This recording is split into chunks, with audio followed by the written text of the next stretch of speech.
My title this morning is Monsters and How to Tame Them. And I'm using an audio book by Kevin Hart. Now, he is very colorful with his language, and a language that Rick doesn't use, so it won't be as interesting as the audio book. Our spiritual practice says that freedom is the birthright of every individual. We all deserve to be free. So to be free, though, we have to deal with the monsters that we have in our lives.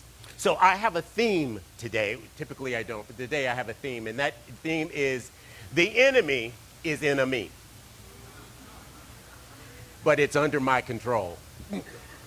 So when Kevin Hart woke up in the hospital, his family was standing around the bed. Whenever you have your family standing around your bed, that's probably not good. He was told that he probably would never walk again. He was paralyzed at the time. He had had a car accident that he didn't even remember. And so things happen in life. Big challenges happen in our lives, things that we don't expect. Life becomes interrupted. Life is put on pause.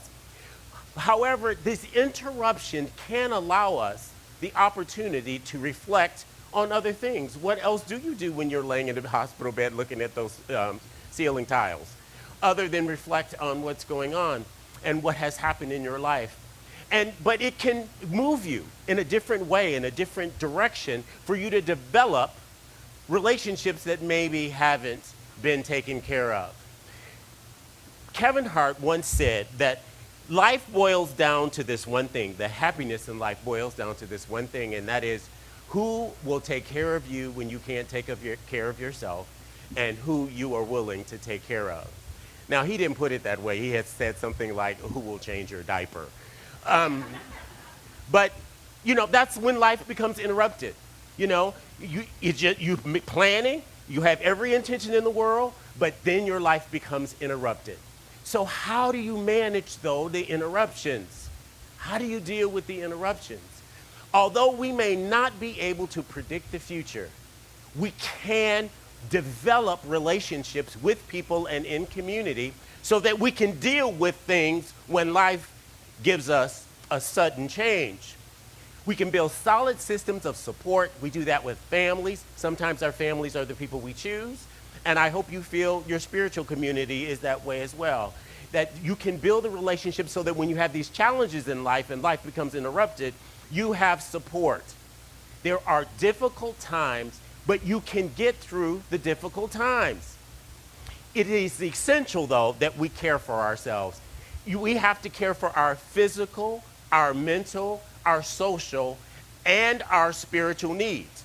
If we don't, we are lacking the wholeness that we can have in life. And please don't forget your mental and your spiritual needs. There's no weakness about needing support when you need it. It's appropriate, and you should get it. We should always practice gratitude because it transitions us. It cultivates joy within our life. So no matter what life throws our way, if we develop good experiences, good relationships, we have more reserve to be able to handle the challenges in life. See, we need hope. Now, hope is not a word that bothers me. Most positive mind people don't like the word hope. I have hope until the Spirit lets me know that it's true. See, until Spirit lets me know that it's true, I have hope. And I have to have hope before I know. So Kevin Hart's book deals with the issue of monsters. And he says that these monsters that are in our lives are the things that prevent us from having a full life, a joy-filled life. And these inner monsters are the negative thoughts, emotions, and behaviors that we all pick up in life to protect ourselves. The thing that we feed is the thing that will grow. And if you feed your monster will grow. Haven't you ever met people where their children end up being taller and bigger than their parents? It's kind of odd to see. But that's what the situation like the monster. Even though we create the monster, sometimes we make it bigger than we are. And if you think of a shadow, the shadow is far larger than the actual thing that it's reflecting. And so it appears to be bigger. The monster appears to be bigger, but the monster is still under our control. Much like a shadow, the thing is if your light is reflected on it in a different direction, you realize it's really not as big as you thought it was. But we feed these monsters. Now, these inner monsters we created, and so they're the enemy in a me. They can be jealousy and addiction, any old kind of thing. But if we feed them right, they're going to get bigger. The inner monsters are the enemy. But the enemy is under our control. There is no enemy that you are and we are not in control over. But it requires us to first recognize that we have a problem. After we recognize that we have a problem, then we have to seek the pathway to deal with the monster. Now, you don't think you have monsters, but I'm about to get in your business because you know I read your email. You know I do. We have to recognize, though, that everyone has a monster every now and then, and sometimes it shows up needing love, right? But we have to deal with it. There is no weakness in seeking and dealing with the fact that we have monsters. Overcoming these monsters, though, can take work. We took years developing the monsters, and it may take years for us to get them under control. We don't want to kill them, but we do want to tame them. These monsters include the impulses that we have to prioritize ourselves over everything else, to seek constant approval, and to avoid looking back, always believing something in life has to be bigger than it was the last time. So Kevin was born in Philadelphia to a single mother and a father who was addicted to drugs. He eventually overcame those, and we celebrate that. He eventually recovered. But Kevin says that he used the humor and tried to emulate other individuals that were comedians because he wanted to be a comedian. He said, but it didn't work for him. Until he used his own life experiences and his own pain, he did not achieve any success. See, your experiences in your life creates the monster, but it is also your salvation. It is also your salvation because you can overcome it. You can't live someone else's life, someone else's experience. You have to experience your own. How do you handle the inner enemy, though? Monsters are not all bad. They're not all bad. They have some nice qualities every now and then. We don't want to kill them, but we want to tame them. Because freedom that we are looking for, the monsters have to be under control. So what are your monsters? So those of you who don't think you have any, let's get started. If you go to court, the question is, the evidence either determines that you are guilty or that you are free.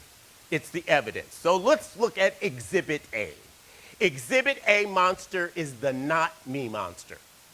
The not me monster is the monster who thinks they can get away with stuff that other people don't get away with. This is the people who think they can drink and drive. The people who think they can text and drive. Okay? All of the things, but it's not going to happen to me. Not me. Nothing's that I'm living in spirit. Nothing's going to happen to me. I'm living right. I'm living in spirit. Spirit's going to take care of me, give me that parking space, and at the same time, it's going to protect me from whatever is happening, which we know not to do. The thing is, the not me monster happens at the same time that we know that we shouldn't do things. But we think we have this force field around us, and this force field repels that anyone can see the stuff that we do. It is how we avoid accountability. We cannot have freedom without accountability. It doesn't work. We think we can avoid the circumstances and the consequences, though, when we have the not me monster. That we are smarter than everyone else, and that we can rob a bank and not get caught. That we can text and drive. Now, Exhibit B, if that wasn't your monster, the next monster is the control monster. Now, the control monster wants to control everything around it. And it's all based on fear. It's all based on fear. You never want to let go of the wheel. And what do we say? I just do it myself because they'll never do it right. But see, what we are avoiding is the confrontation of telling someone they didn't do it right. It's just avoiding confrontation. It's just bypassing the reality. So you have to do everything yourself. You're not willing to deal with the discomfort. No one matters but me. Everything has to fit my needs. And that's just not true. Now, these are the people that when they walk in the room, everybody rolls their eyes because they go, this is going to be a tough experience. And don't you do it when I walk in the room. Let me tell you, I am not a control freak. You guys can do whatever. Exhibit C. Exhibit C, let's see if this evidence is against you. The approval monster. This is when you will do whatever it takes for approval. No, and it may be things that you don't agree with. It may be things you think that are not nice, things that are wrong. But it is so important for you to get approval that you do it anyway. The monster has control when you do it anyway. It's when we interrupt people when they tell us about something good in their life and we interrupt them to compete with the goodness in our lives. You can't just say, that's wonderful, praise God. No, you have to say, well, God did it for me too. We just go along for the attention and the support and the reinforcement. Exhibit D, if those weren't your monsters, let's get to this one. This is the me first monster. Me first. I can't depend on you, so me comes first. I have to do it. It's all about me. It's all about me. And it is all about you, but that is confined to your consciousness, not everybody else's. Get out of my consciousness, okay? You are the center of your own universe, of course, but it does not mean that the rest of the world around you is going to change. It may, but probably not. You tell yourself that you are doing, these are the martyr type people who say, I'm doing this for the family. I'm doing this for you. I'm doing that for you. Now, if that wasn't your monster, what is the I can't go backward monster? This is the monster that says that whatever I achieve, it is not enough. I have to be bigger and better every single time. I get the A last time, I got to get the A plus now. Nothing satisfies me. I'm never satisfied. That is a monster. There are good and bad things in every monster, but that is a monster. We cannot always be excelling. Sometimes Spirit has us in a place where it's time to grow. And when we grow, just like plants, you can't see the roots. You can't see the roots until they actually sprout into the plant. Exhibit F, if none of those were your monster, I'm going to get you eventually. This is the comparison monster. And this is the one that says, what anyone else does, I could do that. Or someone has something I could have that too if I wanted it.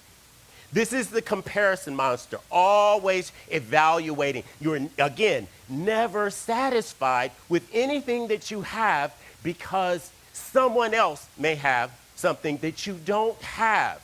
But the thing is you only see the outside. You have no idea what is going on in that person's life. You are envying the outside. With this monster, whatever I have, it needs to be better. It's all based on what we see. I'm going to eventually get to yours. Exhibit G. Exhibit G is the do-it-all monster. This is the monster that no matter what you do, you have to do it all. And what happens, this is your monster, when people around you, nobody will do anything for you. They won't, they just let you do it. Because if they don't let you do it, it's going to be hell to pay. There are people like that. You just go, please, chill out. They are overworked, they are burnt out, and the monster is in control. We have to allow people to do and contribute to our lives. If we don't, they miss their blessing. You can't cut off everybody's blessing because you've decided I have to do it all myself. You have to be willing to confront when people don't meet your expectations. What do all of these monsters have in common? Collectively, there is toxic kinds of behavior of protection because you are covering up the fear. There is more in you than what we see. There is more beauty, more life, more godliness in every person that you see. The monster is part of us. There is good and there is bad in each monster. But the monster can be the enemy in a me. It's all about greed. It's always more. We're never content when we have these monsters. We're hungry and never satisfied. Sometimes you just wake up, and you only wake up to that you have these monsters when something bad happens. Often it's when something bad happens. I'm asking you to address it before something bad happens, before you're laying in the bed looking at a ceiling tile. The monsters aren't all bad. We don't want to kill them. We want them under control. The not me monster is very good at responsibility, okay? There are powers to not me because you may be called to do something and all the evidence say that you can't do it. And everyone else has failed doing it, but not me. Now, if Spirit gives you something, you can say not me, but it's when you're protecting yourself that it doesn't work. My first monster can make us accountable, and there's nothing wrong with that. Spirit can give us a calling that strengthens us to go forward. If God calls, God will make the way. If we have to be excessive about anything and work against almost everything that is happening, I have to tell you, maybe you're trying to do something without Spirit. This week, I had a situation that was absolutely impossible. Somebody turned in some applications that I needed to be turned in a month ago, and they turned them in a week from last Friday to the state. Okay, to the state. I emailed the practitioners and said, just hold me in prayer. I'm not going to tell you what it's about. Just hold me in prayer. But let me tell you, in 24 hours, I had those licenses. But I couldn't do it on my own because I'm looking at the literal situation. You have to be able to look beyond that. By the way, if you ever have issues in your life, you want them folks to pray for you. Lord have mercy. I've never not seen it turn. The knot cannot go backwards. There's something good about it. You're always progressive. And even though you want to do more and more and more and you become unsettled, it also propels you to go forward. It's the same monster. But are you in control of the monster, or is the monster in control of you? We must ensure, though, we have to evaluate whether or not it's the monster that's in control. The comparison monster makes us aware. You should pay attention to other people, and you should see. One thing that you should see is if they have overcome, is that you can overcome too. If anybody has done it, you can do it. And if no one else has done it and God tells you to do it, not me. I'm not going to fail. Not me. I'm still going to accomplish it. You have to be willing to do that. So the monsters have good sides and they have bad sides. But who is in control? Is the enemy in me in control, or am I in control of the monster? Who is in control? That's the only thing you have to ask. If you can't control the monster, if you are propelled and you have to do it no matter what, even when you know something better, the monster is in control. So did I get your monster? I hope I got your monster, because if I didn't get your monster, the monster we need to talk about is lying. Because we all have them. They just cannot be in control. And if you tame them and you are in control, the same power and talent and skill that they have can help you be successful as long as they are not in control of you. And so it is.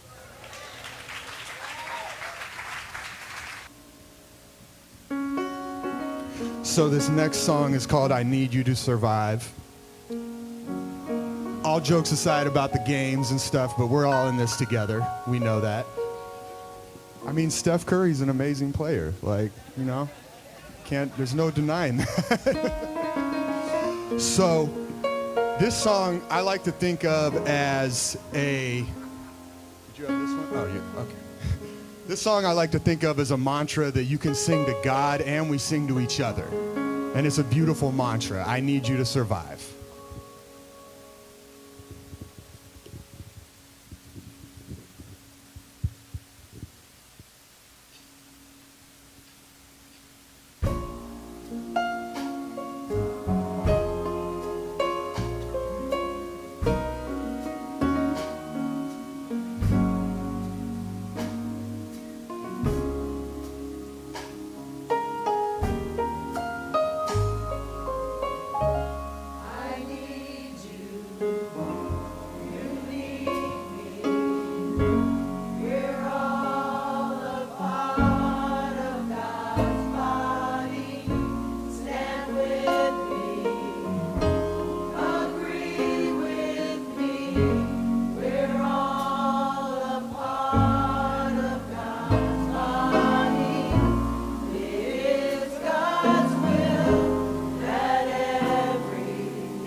I need